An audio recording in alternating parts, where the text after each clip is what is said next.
हिंदुओं ने अपने मूल जितनी भी बातें थी, शास्त्र थे, जितनी भी हमारी जितनी अच्छी परंपराएं थी, इतिहास की घटनाएं थी, उन सब ने हमने कल्पना का एक तड़का लगा दिया।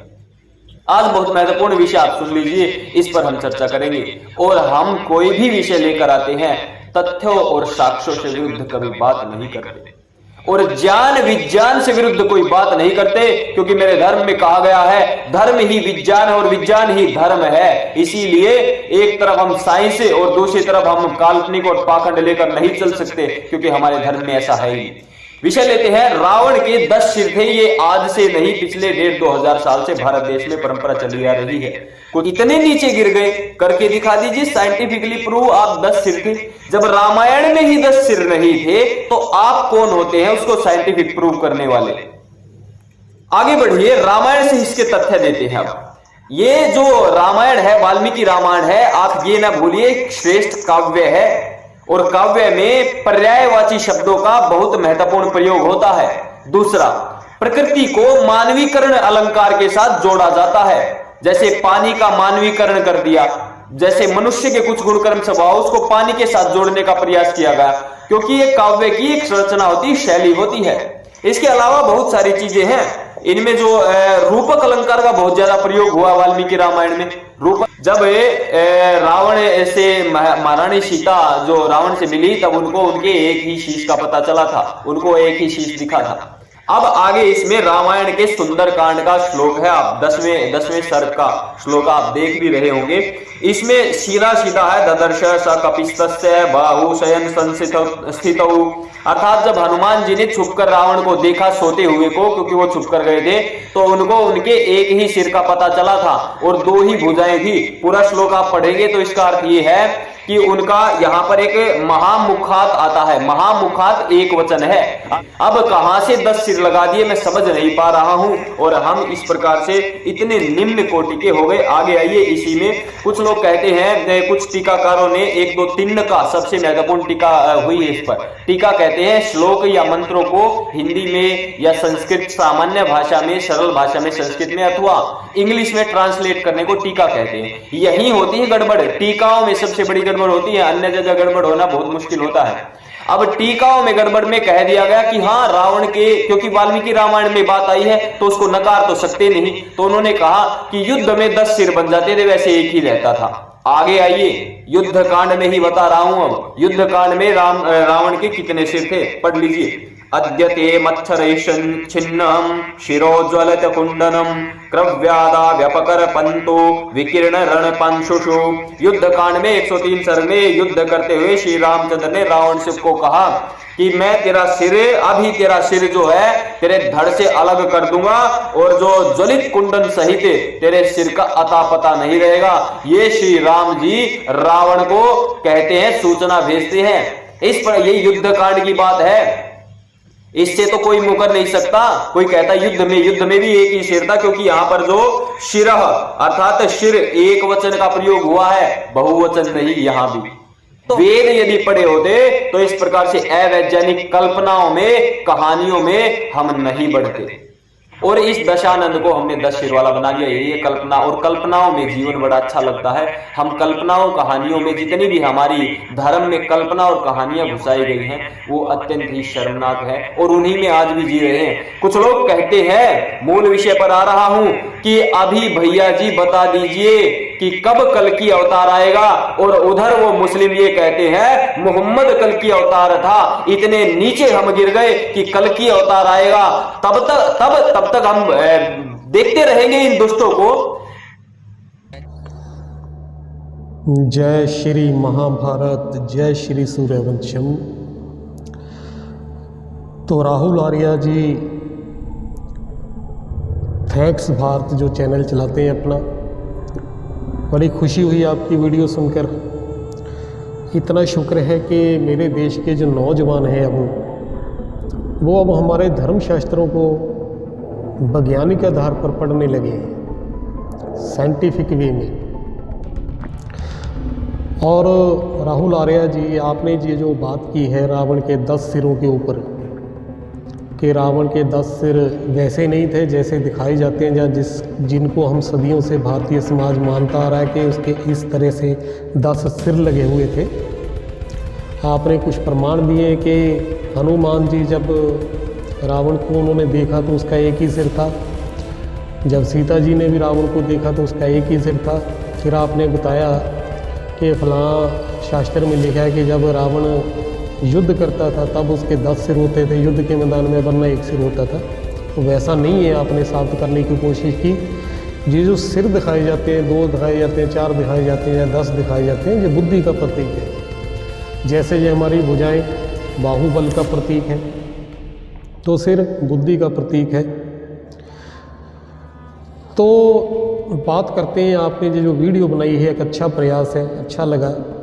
कोशिश तो कर रहे हो आप कि आप जो आप अपना वक्तव्य पेश कर रहे हो धर्मशास्त्रों के ऊपर, जहाँ हमारी परंपरागत चली आ रही मान्यताओं के ऊपर, कि वैसे नहीं हमें मान लेनी चाहिए काल्पनिक बातें, जैसी सुनी सुनाई हम अब तक मानते चले आ रहे हैं। इनको प्रमाणिक रीति से अब साबित करना होगा, तभी संसार मानेगा इन बातों को। तो मैं सूर्यवंशी राजऋषि हर्षप्रीत आपसे ये विनती करता हूँ राहुल आर्या जी, अभी आपको और पढ़ाई की, अध्ययन की सख्त ज़रूरत है। अभी आपने अध्यात्मवाद है जो उसको पढ़ना आपके लिए बहुत ज़रूरी है। जिस सफ़र बहुत लंबा है, ये अपनी विवेक के ऊपर डिपेंड करता है कि हम उस सफ़र को, हमारी बुद्धि की दौड़ कितनी है, कितनी तेज़ भागती है वो। अगर बहुत तेज़ भागती है तो ज़्यादा समय नहीं लगता सत्य को समझने में, यानी अध्यात्मवाद को समझने में। अगर बुद्धि उतनी विवेकशाली नहीं है तो पता नहीं कितने वर्ष लग जाए। बात तो रावण की, आप सिरों की बात कर रहे हो, रावण के 10 सिर थे या नहीं थे, इनको तो अभी आप छोड़ दो। पहले तो आपको ये साबित करना पड़ेगा कि जिस रीति से हमें रामायण पढ़ने को मिलती है, या जैसे हमें सुनाई जाती है, या जैसे हमें बताया जाता है, कि वो बात जो रामायण की गाथा है वो प्रमाणिक है भी या नहीं। क्योंकि जिस रीति से हमारे समाज में उसको पढ़ा जाता है, माना जाता है, उस रीति से तो वो परमाणु से कोसों दूर है। कोई बात भी उसकी वैज्ञानिक आधार पर नहीं है, प्रमाणिक नहीं है, सब काल्पनिक बातें ही प्रतीत होती हैं। देखिए, ये जो श्रीमद् भागवत गीता शास्त्र तो आपने पढ़ा ही होगा, जिसमें जो महाभारत का एक खंड है, जब श्री कृष्ण ने अर्जुन को ज्ञान दिया तो श्रीमद् भागवत गीता के ज्ञान के रूप में एक पुस्तक मिलती है, जिसको सर्व शिरोमणि शास्त्र माना गया है भारत में।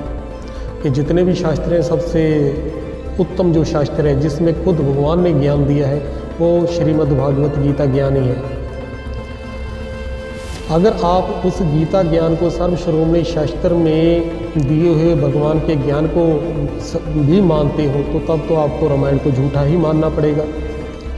क्योंकि उसमें खुद भगवान ने अपनी जो पहचान बताई है वो इस तरह से है कि मैं अशरीरी हूँ, अजन्मा हूँ, अभोक्ता हूँ, कर्मातीत हूँ, जन्म मरण से परे हूँ, शाश्वत हूँ।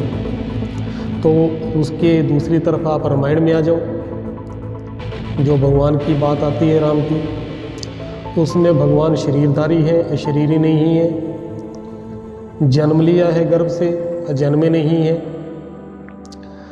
कर्म किए हैं उन्होंने, पार्थिव कर्म किए हैं जैसे हम करते हैं, कर्म करते हैं, बिजनेस करते हैं, पढ़ाई लिखाई करते हैं, संबंध बनाते हैं, निभाते हैं, आते हैं, जाते हैं, वैसे ही राम ने भी किया, इसलिए वो कर्मातीत भी नहीं है। उन्होंने राज्य भाग्य भोगा, वो अभोक्ता भी नहीं है, वो शाश्वत भी नहीं है। क्योंकि पैदा हुए तो फिर राम को गुजरते हुए, मरते हुए भी दिखाया गया है। अगर तो आप गीता को सत्य मानते हो तो रामायण को भाई झूठा मानना पड़ेगा। अगर आप रामायण को सत्य मानते हो फिर गीता शास्त्र झूठा है। दोनों में से एक का चुनाव करें आप इसकी क्लैरिफिकेशन दे पाओगे? नहीं दे पाओगे। जब हमारे सुप्रीम कोर्ट के जस्टिस तक कह रहे हैं कि राम एक काल्पनिक पात्र है, तो क्यों कह रहे हैं? क्योंकि वो तो अध्यात्मवाद जानते नहीं, आध्यात्मिक पुरुष नहीं है वो, उनको ब्रह्म का ज्ञान नहीं है। मगर जो लोग राम को मानते हैं वो भी आध्यात्मिक पुरुष नहीं है, वो शाब्दिक अर्थों में ही रामायण को सत्य माने बैठे हैं। आप रावण के 10 सिरों को छोड़ दें, एक सिर था कि 10 सिर थे कि क्यों थे या नहीं थे, कैसे साबित करोगे कि भगवान जन्म लेते हैं, शादी कराते हैं, बच्चे पैदा करते हैं? कैसे साबित करोगे कि कोई जानवर देवता हनुमान के रूप में भी होता है, जो मनुष्यों की भाषा बोलता है, मनुष्यों की तरह रहता है, अपने एक हाथ पर पहाड़ उठा लेता है, उड़कर समुद्र पार कर जाता है? कैसे साबित करोगे? कैसे साबित करोगे कि भारत से लेकर श्रीलंका तक पत्थरों से पुल भी बनाया जा सकता है, ऐसे पत्थर जो डूबते नहीं? कैसे साबित करोगे इन बातों को? कैसे साबित करोगे कि हनुमान ने धरती से लाखों गुना बड़ा जो आग का गोला है, सूर्य है, उसको अपने मुंह में डाल लिया था? बताओ कैसे साबित करोगे? अगर बात रामायण में रावण की करते हो आप सिरों की, तो पूरी रामायण की ही बात करनी पड़ेगी ना, तभी तो बात सत्य सिद्ध होगी कि किसी तरफ लगेगी। अगर सिर्फ रावण के 10 सिरों को पकड़ के हम बैठ गए तो बात तो किसी और, ना इधर इस शोर पर ना उस शोर पर, कोई फायदा तो हुआ नहीं इस तरह से ज्ञान देने का। आप ये समझें कि हिंदू लोग राम को साकार मानते हैं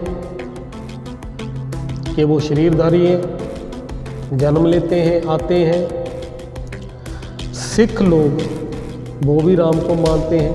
श्री गुरु ग्रंथ साहिब में राम का 5500 बार नाम आया है, वो राम को निराकार मानते हैं। वो कहते राम का तो जन्म हो ही नहीं सकता, शरीर होता ही नहीं है।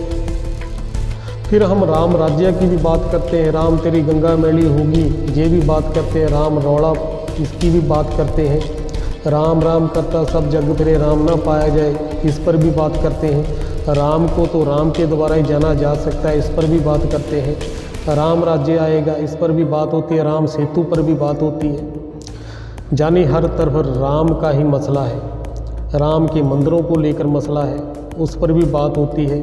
यानी राम बहुत मशहूर है, यानी कोई राम तो हुए हैं भाई, मगर किस रीति से हुए हैं इसको वैज्ञानिक आधार पर साबित करना बहुत ज़रूरी है। आज कौन है राम? एक बात आपने एक गीत सुना होगा, राहुल आर्या जी, आपने गीत सुना होगा कि राम तेरी गंगा मैली हो गई, पापियों के पाप धोते धोते। आप भी जानते हैं, सारा विश्व जानता है, जब भारतीय समाज जानता है, गंगा शंकर जी की जटाओं से निकलती है, राम के सिर से नहीं निकलती। तो क्यों गाना गा दिया राम तेरी गंगा मैली हो गई, पापियों के पाप धोते धोते? क्यों नहीं ऐसा गाया गया कि शंकर जी तेरी गंगा मैली हो गई, पापियों के पाप धोते धोते? तो जहाँ से संकेत क्या मिलता है कि कौन राम है, जिसकी वो गंगा है जो मैली हो गई। ज्ञान गंगा की बात थी, नदी की बात नहीं थी। गंगाधर कौन है? उदय शंकर कौन है? शिव कौन है? सर्वप्रथम तो जब आप सत्य जानना ही चाहते हैं, अगर मेरी आप विनती स्वीकार करें, मेरा अनुरोध है आपसे कि आप सत्य को जान सकते हैं, इजीली जान जाएंगे आप, क्योंकि आपका विवेक बड़ा पावरफुल है। हम तो बात करते हैं इसीलिए वीडियो बनाते हैं, क्योंकि हमने उस सत्य राम सूर्यवंशी राम से ज्ञान अर्जित किया है। ब्रह्म का ज्ञान हम रखते हैं, सूर्यवंशी है, हमने तो उनसे ज्ञान सुना है, इसीलिए आपको सुना रहे हैं, या लोगों को बता रहे हैं। मेरा ख्याल नहीं कि आपने भगवान से ज्ञान अर्जित किया है, सुना है। आप अपनी बुद्धि के बल पर लगे हुए हो, प्रयास करने के समाज को जागृत किया जाए। तो सबसे पहले सत्य जानना ही आपने, तो अपने आप की खुद की खोज करें कि पहले आप कौन हैं।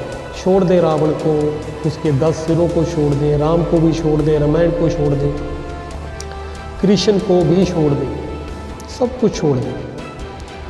अभी मन को ज्योत स्वरूप अपना मूल पहचान। एक सुकरात जी हुए हैं, दार्शनिक हुए हैं,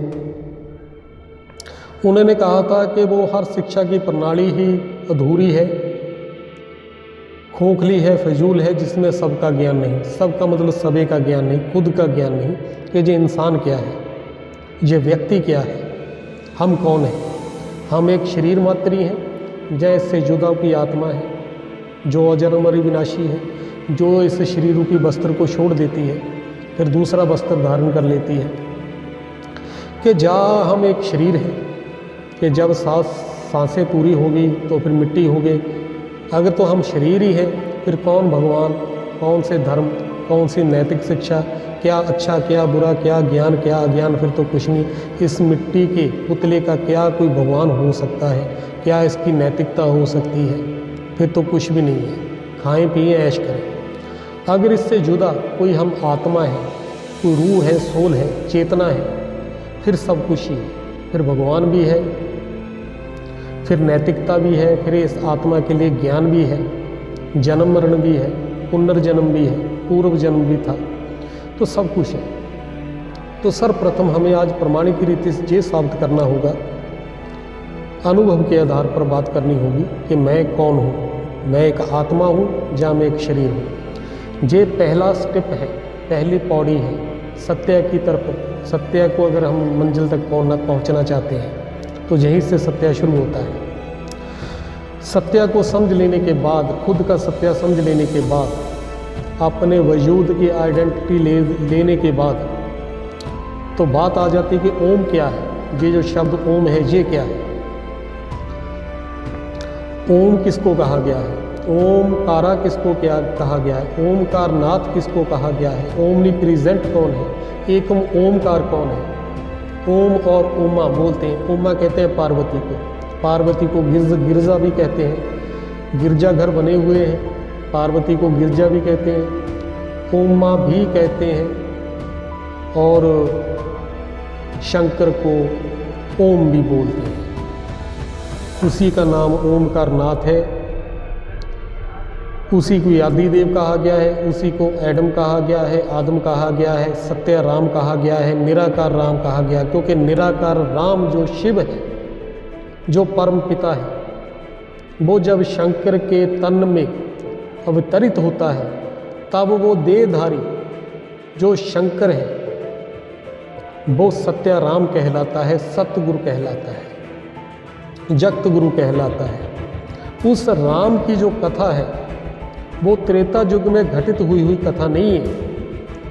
तुलसीदास जी रामचरितमानस में 40वें दोहे में यूँ लिखते हैं, ऐसे अदम मनुज खल कृति युग त्रेता युग नाही, कुछ हो ही वृंद वो ही कल युग में। कि ऐसे रावण जैसे जो लोग हैं, दुराचारी हैं, पापी हैं, अपराधी हैं, वो कृतु युग यानी सतयुग और त्रेता युग में नहीं होते। द्वापर युग में पुष्प होते हैं, बहुत ज़्यादा कल युग में होते हैं। यानी जब कल युग आ जाता है, जब ऐसे जैसे अब समय चला, अब तो घर घर में रावण बैठे हैं, उससे भी ज़्यादा दुराचारी, कंस से भी ज़्यादा भ्रष्ट लोग बैठे हैं। तो ये सारी जो रामायण है, चाहे महाभारत है, गीता के ज्ञान की बात है, जब आप सत्य जान जाओगे तो आपको पता चलेगा ये कोई द्वापर युग में महाभारत युद्ध नहीं हुआ था, जब त्रेता युग में रामायण नहीं चली थी। ये इस समय की बातें हैं, जिस समय में आज आप बैठे हैं, मैं बैठा हूँ, ये दुनिया को हम देख रहे हैं, ये जो प्रेजेंट टाइम है। क्योंकि इस कल युग के बाद तो सतयुग आ जाना है। कहते हैं ब्रह्मा के 2 युग दिन है, 2 युग रात्रि है। 2 युग दिन का मतलब 2 युगों में स्वर्ग होता है, 2 युगों में नरक होता है। सतयुग और त्रेता युग, ये ब्रह्मा के 2 दिन सतयुग के हैं, यानी स्वर्ग के युग हैं जी। इन 2 युगों में कोई राम राम करने वाला नहीं होता, कोई भगवान का नाम नहीं होता। प्रारब्ध मिल चुकी होती है देवी देवताओं को राम राम जपने की, वाहेगुरु वाहेगुरु करने की, अल्लाह अल्लाह खुदा खुदा करने की। उनको पदवी मिल चुकी होती है देवी देवता की, फल मिल चुका होता है। तो ना वहाँ कोई मंदिर होता है, ना गुरुद्वारा, ना चर्च होता है स्वर्ग में, ना कोई पाप होता है, भ्रष्टाचार होता है। भक्ति करने की ज़रूरत नहीं होती, भक्ति का फल ज्ञान मिल जाता है। संगम युग में ज्ञान के आधार हमें पदवी मिल जाती है देवी देवता की। नर नारियों से हम देवी देवता बन जाते हैं सत्य को जान लेने के बाद। तो 2500 साल स्वर्ग चलता है। 2500 साल के बाद जब द्वापर युग शुरू होता है तब ऋषियों द्वारा फिर यही धर्मशास्त्र लिखे जाते हैं। रामायण लिखी जाती है, 4 वेद लिखे जाते हैं, उपनिषद लिखे जाते हैं, श्रुति लिखी जाती हैं, गीता लिखी जाती है। घटना के घट जाने के 2500 साल बाद जब वो ध्यान की अवस्था में जाते हैं, जब दुख शुरू होता है, कलयुग शुरू होता है, जब शुरू में वो भक्ति मार्ग का युग है, जब ये सारे धर्मशास्त्र रचे गए। तो जब कलयुग शुरू होता है, आज से 2500 साल पहले जब शुरू हुआ, तब मानव निर्मित पहला धर्म भी होंद में आया था, जिसको इब्राहिम जी ने स्थापित किया था और उसका नाम था इस्लाम धर्म। तो 2500 साल का प्रमाणिक इतिहास है। 2500 साल का इतिहास अलिखित है, क्योंकि सतयुग में कुछ लिखने की ज़रूरत नहीं होती, क्योंकि वहाँ कोई अप्रिय, कोई मंदभागी घटनाएं नहीं घटती। लिखना क्या है, वो तो मौजों का युग है भाई, आनंद का युग है, सबका मंगल हो चुका है, कल्याण हो चुका है। वहाँ कुछ ऐसा नहीं होता कि लिखा जाए, कोई ऐसा पाप नहीं कोई करता कि भगवान को याद किया जाए। वो प्रारब्ध का युग है। तो ये सारी बात इस युग की है, रामायण चाहे महाभारत। तो अगर आप महाभारत की बात करें कि द्वापर युग में आज से 5000 साल पहले कहते हैं कि महाभारत युद्ध हुआ था, वो इसी समय की बात हो रही है, द्वापर युग के अंत की बात नहीं हो रही। तब अनेक धर्म होंद में आ गए थे, इसलिए कृष्ण को गीता में कहना पड़ा, सर्व धर्म परित्याज्य मामेक शरण व्रज, सभी धर्मों को छोड़ तो मेरी शरण में आ जा। ये अनेक धर्म द्वापर युग के अंत में नहीं होते, कल युग के अंत में होते हैं। ये सतयुग की स्थापना द्वापर युग के बाद नहीं होती, कल युग के बाद होती है। गीता में भगवान ने दावा किया है ना, अनेक धर्मों का विनाश करके एक सत्य धर्म की स्थापना करता हूँ, जिसको आदि सत्य सनातन धर्म कहते हैं। तो कलयुग का विनाश करके एक सत्य के युग की स्थापना करता हूँ, जिसको स्वर्ग कहते हैं। अगर आप महाभारत को द्वापर युग के अंत में हुआ मानोगे, तो फिर भगवान के ये जो दावे हैं एक सत्य सनातन धर्म स्थापित करने के और सतयुग स्थापित करने के, तो झूठे पड़ जाते हैं, क्योंकि द्वापर युग के बाद तो कल युग शुरू हो गया। तो त्रेता युग में तो कोई दुराचारी होता ही नहीं, पापी भ्रष्ट। वहाँ कोई रावण जैसा कोई दुराचारी, कोई दैत्य, कोई दानव, कोई राक्षस होता ही नहीं है, कभी भी नहीं होता दुनिया में। इस इंसान को ही राक्षस बुद्धि कहा गया है। यहीं पर आके हम बंदर बुद्धि हो जाते हैं, काम क्रोध लोभ मोह अहंकार के वशीभूत हो जाते हैं, 5 विकार हमारे पर भारी पड़ जाते हैं। इन्हीं बंदर बुद्धियों को वो सत्य राम आके मिलते हैं सतगुरु में, वही हमें मंदिर लायक बनाते हैं, बंदर लायक से। वही हमें पार्स बुद्धि बनाते हैं, पत्थर बुद्धि से। पत्थरों को पूज कर हम पत्थर बुद्धि हो जाते हैं कलयुग के अंत में। तो वो हमें सत्य ज्ञान दे के पार्स बुद्धि बनाते हैं, यानी हमें हल्का कर देते हैं। तो इस भव सागर में हम तैरने लग जाते हैं।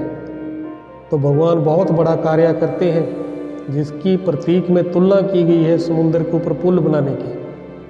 तो हनुमान कोई जानवर देवता नहीं था, वो सब भगवान के बच्चे हनुमान हैं, जिनकी बुद्धि पार्स बुद्धि हो जाती है पत्थर बुद्धि से, बंदर लायक से मंदिर लायक बन जाते हैं, यानी देवी देवता बन जाते हैं। बहुत गहरी बातें हैं।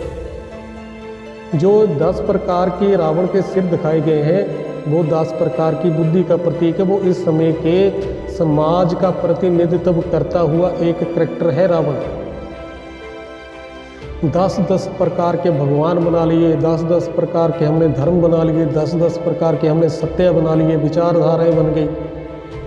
द्वैतवाद तो द्वापर युग से शुरू हुआ था, अब तो पता नहीं कितने द्वैत त्रैत शुरू हो चुके हैं। जब कहते हैं राम का एक सिर है, रावण के 10 सिर हैं।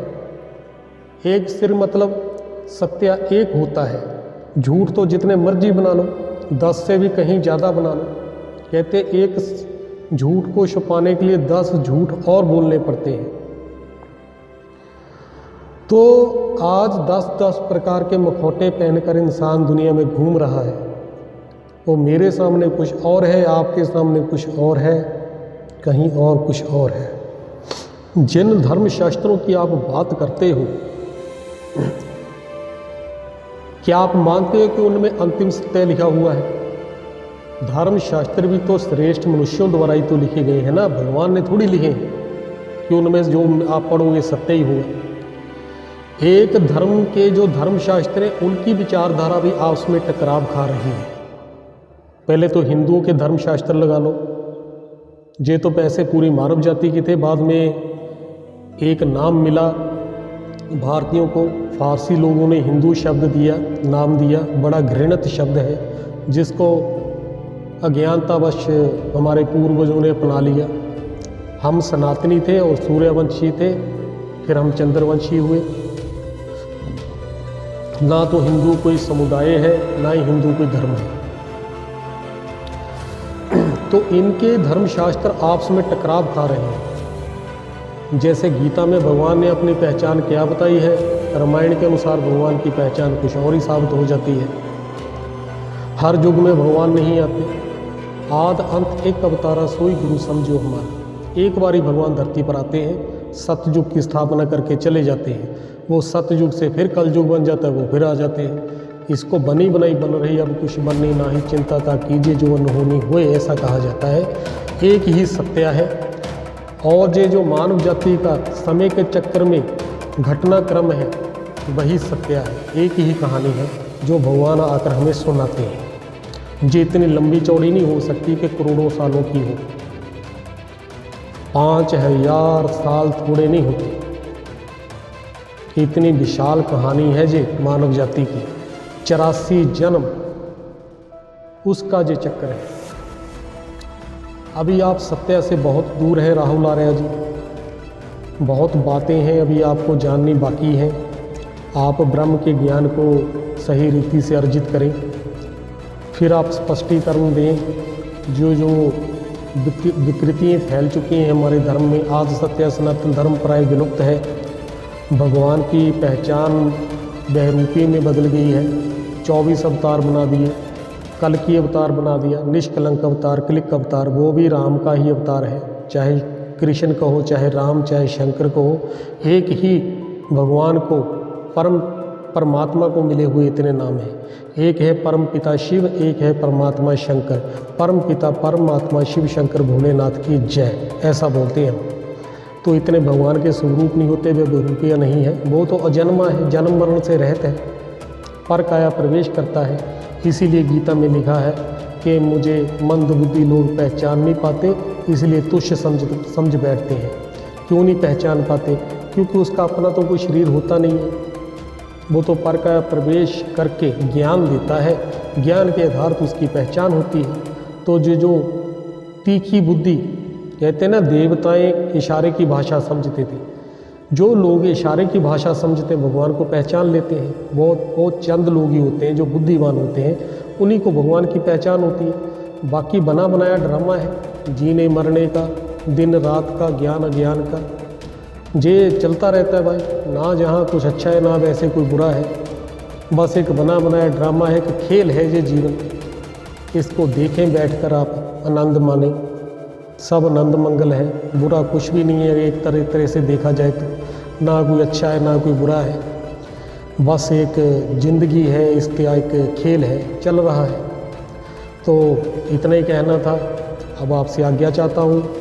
जय श्री राम, जय श्री महाभारत। ओम नमो शिवाय।